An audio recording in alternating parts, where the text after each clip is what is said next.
What's up, everybody? Welcome back to another video. 2025 is coming to an end, so today it's time to look at the best shoes you can get for 2026. Last week I uploaded a video on the top 10 basketball shoes of 2025. Those were in regard to their release date. Today it's not about release date, it's just about availability. So if they're still on the market, no matter when they're released, you should get these shoes for 2026. Without further ado, the first pair, it was also in the top 10 list for this year. It's the Nike Ja Free. I find them to be incredibly fun to play in. They have an almost perfect traction setup. If you're on dustier courts, you just need to wipe from time to time. But if you do, it's, as I said, almost perfect and a 10 out of 10 in my opinion on clean courts. Don't take them outdoors, not durable enough, there's better options. And what really sells them is the Zoom X cushioning setup. It's incredibly fun to play in, it's bouncy, it's soft, it has good compression, you're still not too high off the ground, it's also relatively stable compared to what you hear online. The one thing you need to watch out for is that once the materials are broken in, they're pretty soft, which makes them very comfortable. Overall, the shoe is very comfy, as I said, but the downside to that is that they're just a little bit too loose on your shoe. They don't keep your foot on the footbed as well. So I just wish they would be a little bit more restrictive, maybe add some flywire cables or something like that on the side to keep your foot on the footbed on the Ja 4.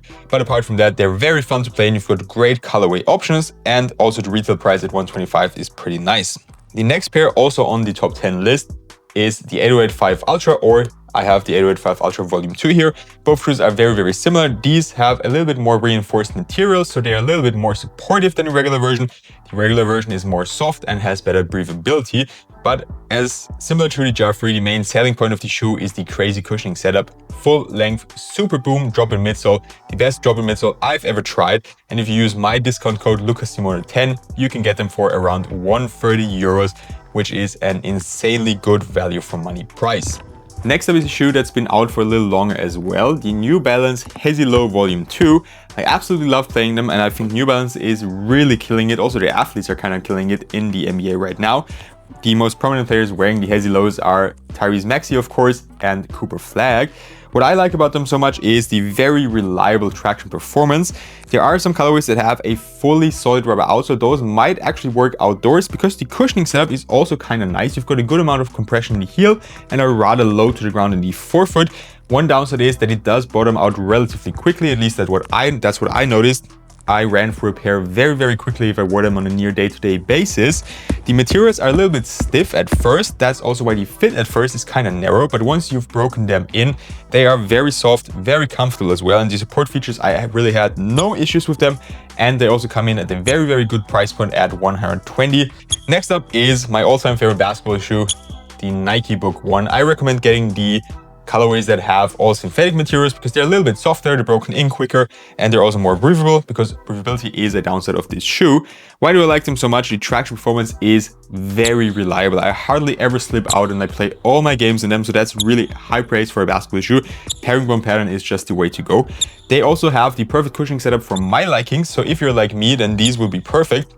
A lot of impact protection in the heel, so if you have some heavier heel landings coming down after a rebound or running up and down the court, you'll have good impact protection there, and the forefoot is very nice and low to the ground, so you're really stable when you're going up for a jump shot, or when you're shooting free throws, or when you're just on your toes more, which I do a lot. I play a lot of my toes forward, and I just like to feel the court because it gives me a sense of stability and security when I'm just on balance and stable on the floor. I talked about the materials already, and the support features are also very good. My shoes need to be extremely supportive, so all those misconceptions that the Book 1 isn't supportive because they look like a lifestyle shoe are just misconceptions. As I said, they are actually very supportive and they do a good job.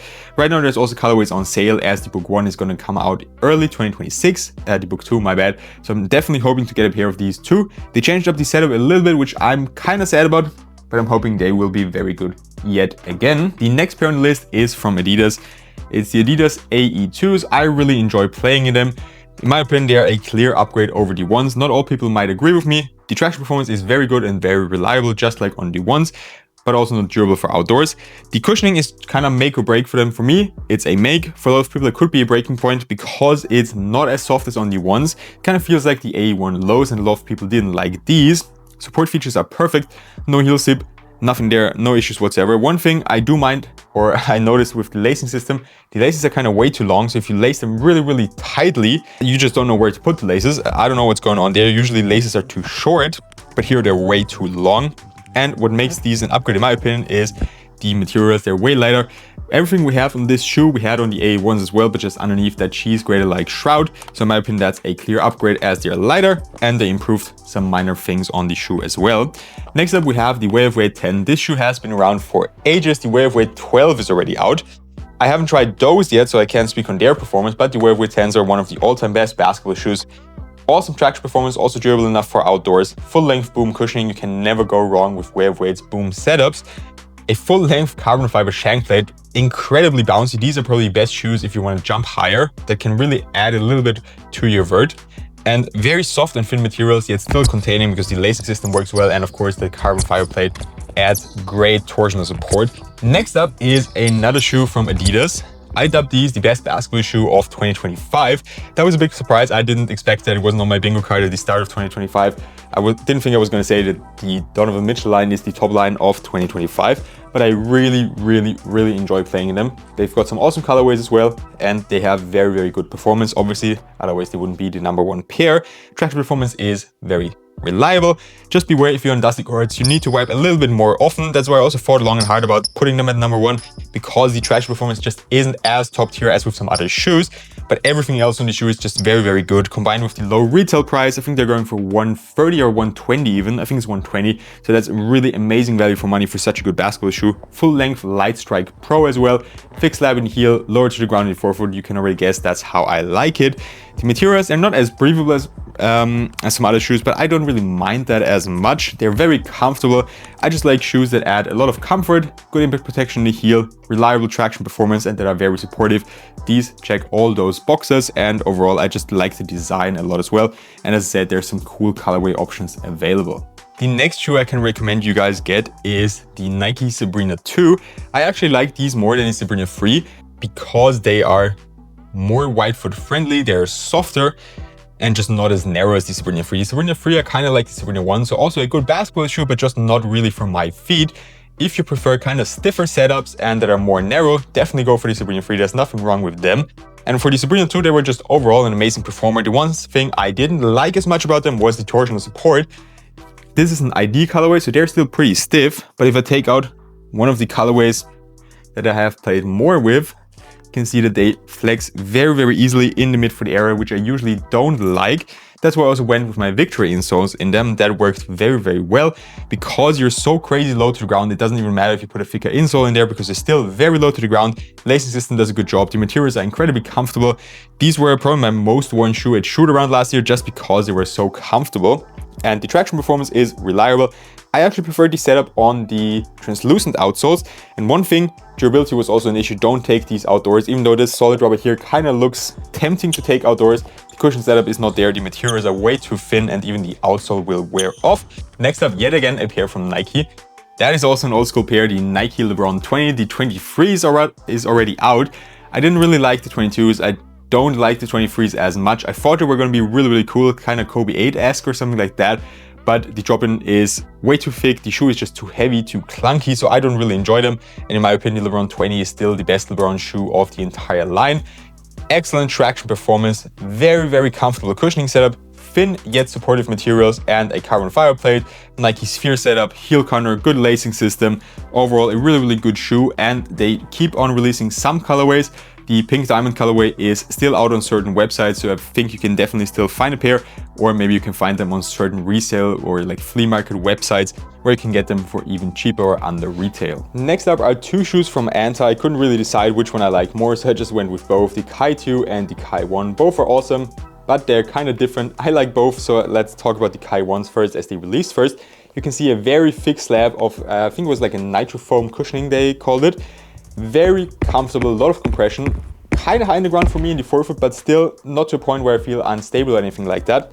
The 2s, way less cushioning, so if you like lower to the ground setups, go for the 2s. If you want more cushioning, go for the 1s. They work for every position. In general, any shoe can be worn for any position. Traction performance is very good on both. In general, the 2s is more minimalistic, less cushioning, less materials, less padding, and the 1s are a little bit more extravagant.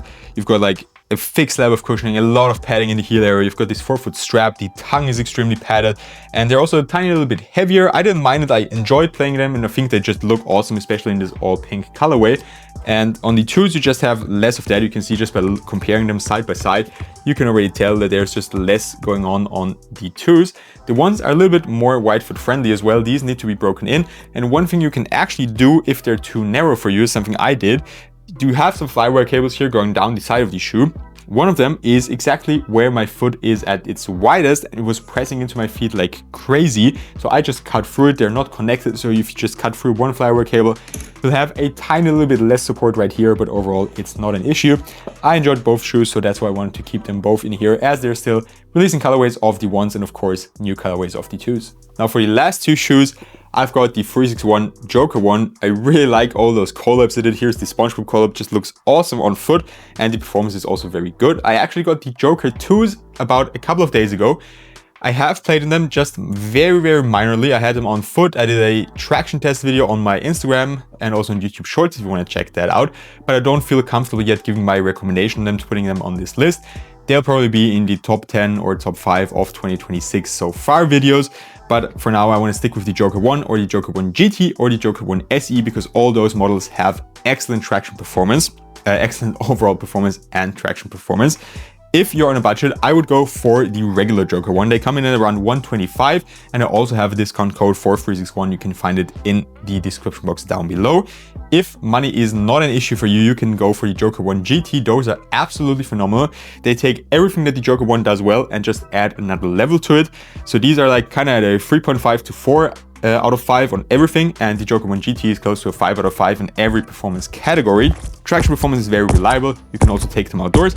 Cushioning setup here is not as bouncy, but on the GT, crazy bouncy setup and still relatively lightweight. They also come in low cut options if you prefer that kind of stuff. I usually do, but I also don't mind the high tops here. Sometimes if I have a small ankle injury or something, I like the compression around my ankle area from the high tops.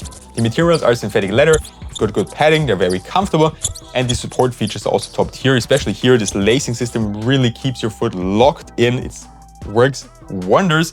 So if you're someone who struggles with ankle rolls or anything like that, you've got a wide base, you've got a good lacing system, these can definitely be an option for you. Last but definitely not least, one of my favorite performers of the year from New Balance again, the New Balance two-way Volume 5. Jamal Murray is going absolutely nuts in these right now in the NBA, and they're overall a really comfortable shoe with, I said it a lot of times, reliable traction performance, but these shoes are really the best of the best. I mentioned the traction performance already. Cushioning, very comfortable. More in the heel, less in the forefoot.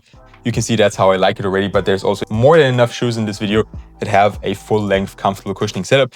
The materials are yet again all synthetic, and these are also a great pair for wide footers with solid support features. If you need any more detail on a pair in this video, you can just check out the other videos on my account. I've talked about all these shoes a lot of times already, and you can also just leave a comment down below and ask. I'll try to answer. With that being said, that's all I have for you today. Make sure to leave a like on the video. Also subscribe to my channel if you don't want to miss any further videos. Have a good start into the new year, and see you next time in the new year for more performance reviews.